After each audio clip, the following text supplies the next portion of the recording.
Halo anak-anak, Assalamualaikum warahmatullahi wabarakatuh. Kembali lagi berjumpa dengan Ibu ya. Pada pembelajaran sejarah hari ini, kita akan membahas mengenai perlawanan rakyat Indonesia terhadap bangsa Eropa, yaitu bangsa Portugis. Oke, sebelum kita masuk ke materi, di sini Ibu ingin menyampaikan terlebih dahulu mengenai kompetensi dasar materi kita hari ini.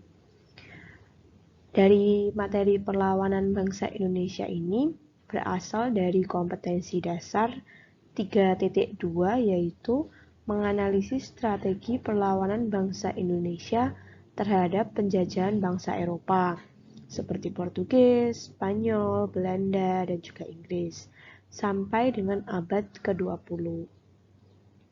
Nah, dari kompetensi dasar ini, tujuan pembelajaran kita yaitu yang pertama, menjelaskan latar belakang perlawanan rakyat Indonesia terhadap penjajahan bangsa Eropa.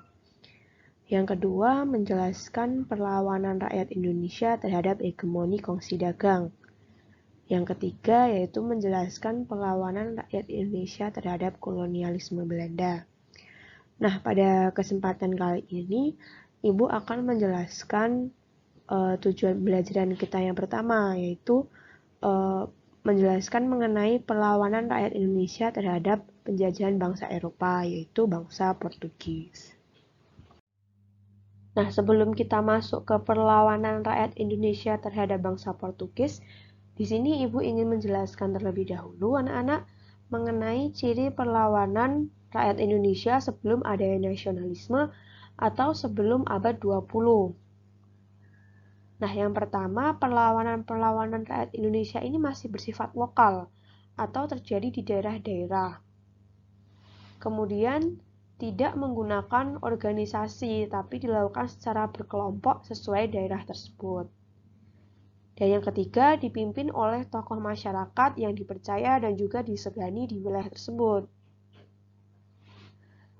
Yang keempat ini mengutamakan kekuatan senjata, bukan kekuatan diplomatik ya, jadi masih mengutamakan kekuatan senjata. Nah, senjatanya ini juga masih sangat minim, masih menggunakan tombak, masih menggunakan panah, nah belum menggunakan senjata api gitu. Nah, kemudian masih mudah dipecah belah karena kurangnya koordinasi antar pemimpin dan juga bawahan, sehingga para bangsa Eropa ini masih mudah untuk memukul mundur pasukan rakyat Indonesia pada waktu itu karena masih mudah dipengaruhi seperti itu. Nah, kemudian di sini Ibu ingin menyampaikan terlebih dahulu mengenai bagan perlawanan bangsa Indonesia terhadap penjajahan bangsa Barat. Nah, jadi di sini Ibu membagi menjadi beberapa topik. Ini yang pertama, perlawanan bangsa Indonesia terhadap Portugis, yaitu ada perlawanan dari rakyat Aceh, perlawanan dari rakyat Demak, dan juga perlawanan dari rakyat Maluku. Nah, kemudian perlawanan bangsa Indonesia terhadap bangsa Belanda ini masih dibagi menjadi dua lagi. Yang pertama itu ada perlawanan terhadap VOC atau kongsi dagang miliknya Belanda. Nah, perlawanan VOC ini yang pertama yaitu perlawanan dari rakyat Mataram, kemudian ada perlawanan dari rakyat Banten, dan perlawanan dari rakyat Makassar. Nah, kemudian topik yang selanjutnya yaitu perlawanan bangsa Indonesia terhadap kolonialisme Belanda. Nah, di sini yang banyak perlawanannya itu karena terjadi begitu lama ya anak-anak. Yang pertama itu ada perlawanan dari Patimura, yaitu dari Maluku ya. Kemudian ada Perang Diponegoro atau Perang Jawa yang terjadi di Yogyakarta. Kemudian ada perlawanan di Palembang. Kemudian ada Perang Padri, ada perlawanan di Bali, kemudian perlawanan di Banjar, dan yang terakhir yaitu perlawanan Sisingamangaraja ke-12. Oke, seperti itu ya. Jadi, ini nanti yang materi yang kita bahas dalam perlawanan bangsa Indonesia terhadap penjajahan bangsa Barat. Tapi pada kesempatan kali ini kita akan membahas mengenai perlawanan terhadap Portugis terlebih dahulu. Untuk yang Belanda akan kita bahas di materi berikutnya. Oke? Nah, anak-anak, jadi yang pertama ini untuk perlawanan terhadap bangsa Portugis yaitu perlawanan rakyat Aceh ya. Nah, di sini ada contoh gambar pahlawannya atau pemimpinnya yaitu Sultan Iskandar Muda. Nah, anak-anak, jadi gini nih cerita mengenai perlawanan rakyat Indonesia terhadap Portugis di Aceh atau Kesultanan Aceh. Jadi sejak Malaka ini kan dulu menjadi pusat perdagangan di Asia ya. Tapi setelah Malaka dikuasai oleh Portugis sejak tahun 1511 ini, Malaka menjadi sepi gitu karena yang awalnya para pedagang muslim ini banyak yang berdagang di Malaka, mereka memilih untuk menghindari Malaka dan pindah ke pelabuhan lainnya karena adanya monopoli yang dilaksanakan oleh Portugis ini memberatkan para pedagang muslim. Selain itu, sikap Portugis ini tidak bersahabat dengan para saudagar seperti dari India dan juga Arab. Bahkan ya anak-anak, pelaut atau saudagar pada waktu itu banyak kapalnya itu ditembaki dan juga dirampok oleh bangsa Portugis. Jadi mereka tidak nyaman berdagang di Malaka. Sehingga para pedagang muslim dan juga saudagar dari India dan juga Arab tadi memilih berpindah ke pelabuhan lainnya, yaitu pelabuhan dekatnya. Ada pelabuhan milik Kesultanan Aceh.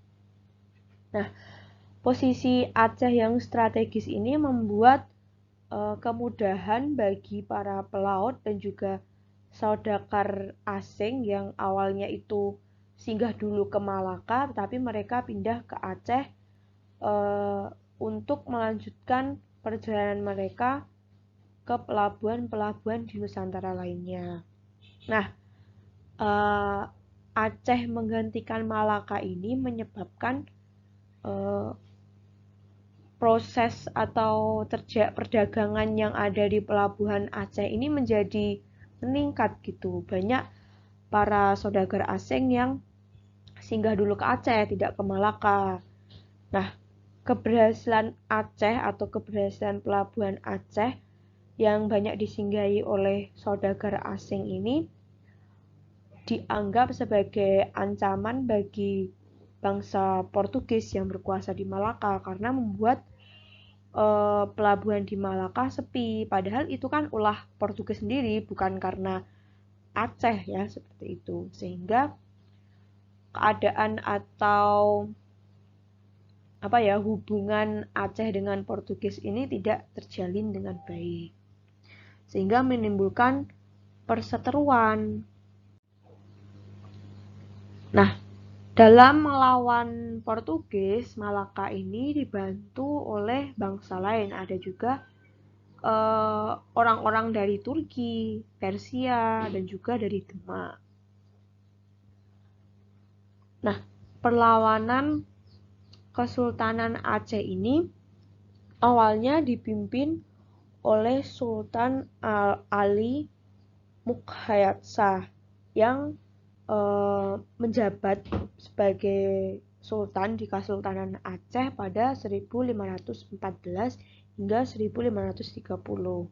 Nah, Sultan Ali ini berhasil mengusir Portugis anak-anak dari wilayah Aceh, yakni di daerah Daya dan Pidi dan juga Pasai pada tahun 1020-an.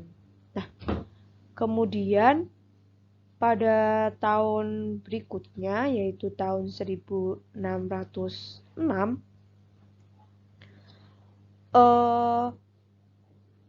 Aceh ini melakukan perlawanan kembali yang dipimpin oleh Sultan Iskandar Muda. Akan tetapi gagal karena kekuatan Portugis ini lebih besar, terlebih dari senjata-senjata yang dimiliki oleh Portugis. Kemudian perjuangan rakyat Aceh untuk mengusir Portugis ini tetap berlanjut,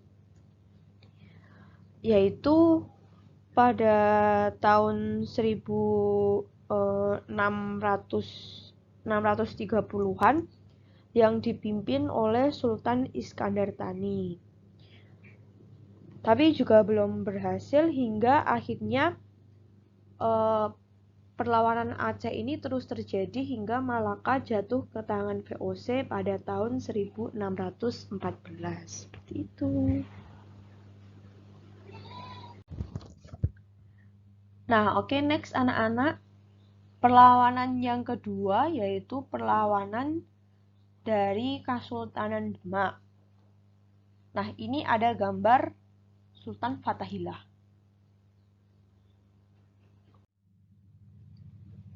Baik anak-anak, jadi latar belakang perlawanan Kesultanan Demak terhadap Portugis yaitu karena Portugis ini melakukan monopoli perdagangan dan juga penyebaran agama Katolik yang menyebabkan hambatan dalam penyebaran agama Islam oleh Kesultanan Demak di Jawa karena Portugis ini sudah bertengger atau menguasai Sunda Kelapa. Nah, perlawanan rakyat Demak ini dalam rangka penyebaran agama Islam yaitu dimulai sejak masa pemerintahan Raden Patah yang mengutus anaknya yaitu Adipati Unus untuk menyerang bangsa Portugis di Malaka yaitu pada tahun 1512 dan 1513 karena Malaka ini kan merupakan pusat dari Portugis. Jadi Demak ini istilahnya langsung menyerang ke rumahnya Portugis gitu dengan harapan jika rumahnya ditumpas berarti cabang-cabangnya sudah tidak ada begitu. Akan tetapi perlawanan Demak ini ternyata mendapat hambatan anak-anak. Jadi kerajaan Pajajaran yaitu kerajaan Hindu yang ada di Sunda Kelapa ini ternyata membantu Portugis dalam melawan Demak yaitu pada tahun 1522 karena kerajaan Pajajaran ini kan juga terancam apabila Demak ini menyebarkan agama Islam karena mereka berbeda gitu ya, yang Pajajaran agama Hindu, Demak agama Islam. Jadi Pajajaran ini tidak ingin pengaruhnya hilang dari wilayah Sunda Kelapa gitu. Nah, akhirnya yang awalnya Demak ini menyerang ke Malaka, kemudian berubah haluan anak-anak. Demak ini kemudian beralih menyerang Sunda Kelapa yang dilanjutkan oleh Sultan Trenggono ini. Nah, Sultan Trenggono ini kemudian mengutus panglimanya yaitu Fathahillah untuk memimpin prajurit-prajurit yang akan menyerang ke Sunda Kelapa gitu. Nah, pada tanggal 22 Juni 1527 bangsa Portugis ini akhirnya berhasil diusir dari Sunda Kelapa. Nah, berhasilnya Portugis ini diusir dari Sunda Kelapa menyebabkan Sunda Kelapa ini beralih menjadi wilayah Demak gitu. Nah, berhasilnya Demak mengusir Portugis dan juga menguasai Sunda Kelapa. Akhirnya Fathahillah yang menjadi pimpinan Demak pada waktu itu merubah nama Sunda Kelapa menjadi Jayakarta seperti itu. Oke anak-anak, kemudian perlawanan yang terakhir terhadap bangsa Portugis yaitu perlawanan dari rakyat Maluku, khususnya Ternate ya. Nah, di sini ada gambar dari Sultan Baabullah gitu. Nah, anak-anak, berikut ini merupakan latar belakang perlawanan rakyat Maluku atau Kesultanan Ternate.